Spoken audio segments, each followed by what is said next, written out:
Hi everybody, welcome back to my channel on Feynman integration. Today we'll be evaluating this integral. That's the integral from 0 to infinity of the natural log of x over x plus 2 quantity cubed. First step, create a function of t.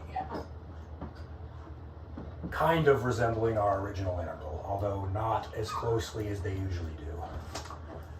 We're going to have the integral from 0 to infinity of the natural log of x over x plus t squared dx. And the reason I did that and not, for instance, x plus t cubed or even x plus t to the first power is because it would be pretty difficult if that was a cubed to find a good expression for f of t other than the integral representation of it.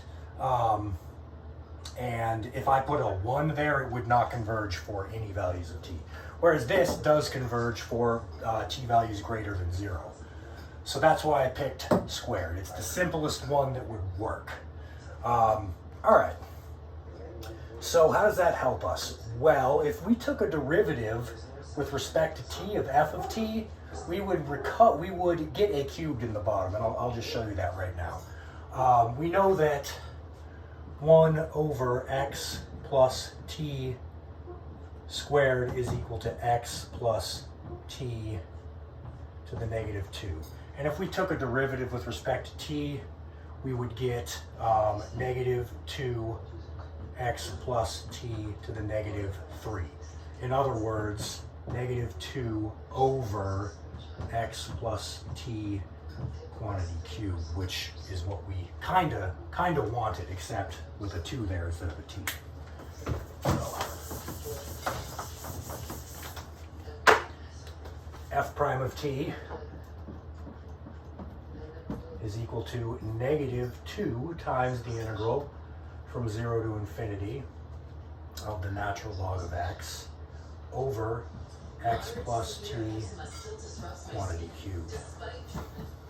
All right, and from there we can see that if we took negative 1/2 of our function, our f prime of t, and evaluated at the point 2, we would get I. Because if you multiply this thing by negative 1/2, you get the integral from 0 to infinity of the natural log of x plus t quantity cubed dx, and then if you put in 2, you get back our original integral. All right, well, how does that help us? Not very much yet, because this integral is just crazy, so we can't really evaluate it and then plug in 2. So we need to find something better. Well, the way to do that is to first find something better for this, and then take the derivative with respect to t and then plug in our values. So that's what we're going to do. Let's see. So we could rewrite our f of t like this. We could say that f of t is equal to the integral from 0 to infinity of natural log x over, well, let's see. We factor out a 1 over t squared because I don't want that t on the inside of the integral. I want it on the outside. So let's factor out a t squared in the denominator. So that will give us x over t plus 1 squared dx. And then we can bring this t squared outside our integral because it is constant with respect to x. So 1 over t squared. All right, so there's our new f of t. So I'm just going to copy it back over here.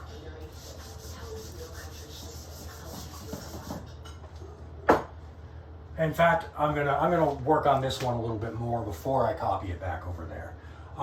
Let's see. I want some new variable u to equal x over t. So x is equal to tu, therefore dx is equal to t du. All right, how does that affect our f of t? That would give us f of t is equal to, the bounds would not change, but we would still have this 1 over t squared, and then the integral from 0 to infinity of the natural log of, let's see, tu over u plus 1 squared dx, which is t du. So we'll just get rid of that and make it 1 over t d. All right. Well, we can split this up into two separate integrals using the properties of logarithms. So let's do that. So that means our f of t is equal to 1 over t integral 0 to infinity, natural log t, which I'll bring out, natural log t, 1 over u plus 1 squared du plus 1 over t times the integral from 0 to infinity of the natural log of u over u plus 1 squared du. Okay, well, we're getting somewhere now. Now if we can evaluate these two definite integrals, we should easily be able to take f prime of t and multiply by -1/2 and plug in 2 to get I. So let's do that. All right, let's solve this one first. We'll call this integral right here j, and this integral right here k. All right, so for this one, we'll make the substitution that w is equal to u plus 1. So what does that give us? That would give us j is equal to the integral from 1 to infinity of 1 over w squared du. Well, that's just w to the -2. W to the -2, and that's going to give us negative, let's see, that's going to be w to the -1 over -1. In other words, -1 over w from 1 to infinity. 1 over infinity is 0. 1 over 1 is 1, so it's minus a -1. In other words, it is a 1. J is equal to 1. Is equal to 1. Now for this one, let's see, k is equal to the integral from 0 and, let's see,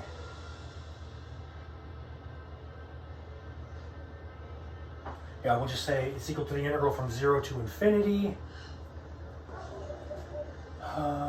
Let's see, let's make a substitution first.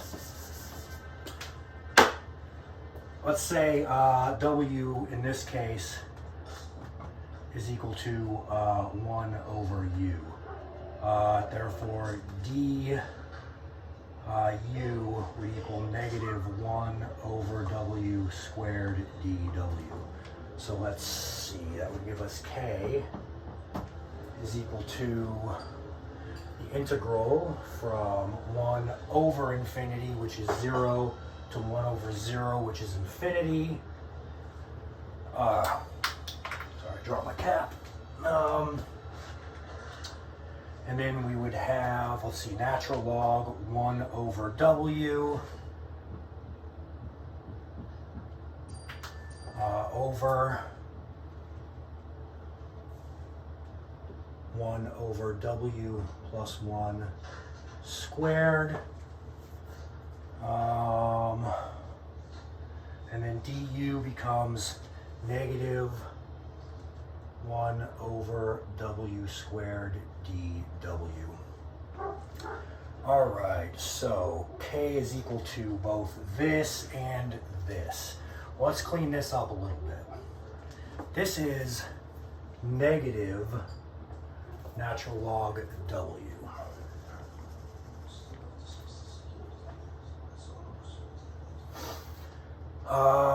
We can bring this w squared inside the parentheses as a w, giving us w plus 1.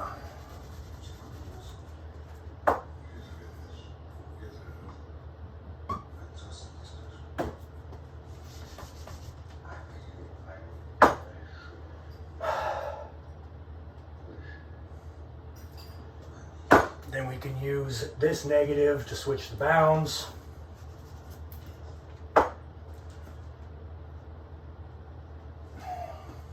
Giving us k is equal to both negative integral 0 to infinity of the natural log of w over w plus 1 squared, and it's also equal to the positive version of this thing as well, as stated right here. So k is equal to 0.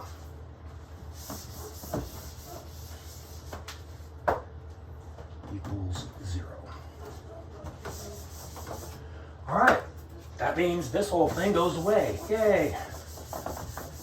And this whole thing goes away, but we just have natural log t over t. Wow, that really simplified nicely, didn't it? So that gives us f of t is equal to natural log t over t. All right. Well, that would mean that our f prime of t is equal to, let's see, quotient rule time. We're going to have over t squared. And then we're going to have low d high, which would just give us 1, minus high d low, square the bottom, and away we go. Yeah, so there's our f prime of t. Bam. Now all we have to do is plug in 2 and then take negative 1/2 times that. So let's do that. So I is equal to negative 1/2 times this thing evaluated at 2. In other words, 1 minus natural log 2 over 4. And then we'll get rid of this. We'll bring this negative 1/2 inside. And that'll give us an 8 in the denominator. And it will switch the order on these. Natural log 2 minus 1.